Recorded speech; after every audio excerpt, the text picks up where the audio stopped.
अस्सलामुअलैकुम जी दोस्तों की हाल है ठीक हो खैरियत है लो जी है थोड़ा ये मारी का धाक से बड़ा पेट नबेड़ा बड़ा करता है तो सफाई भी बड़ी देता है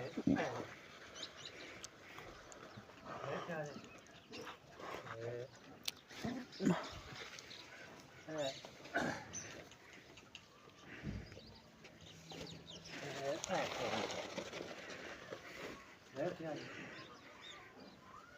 बड़ा बेहतरीन माहौल है इनके नाल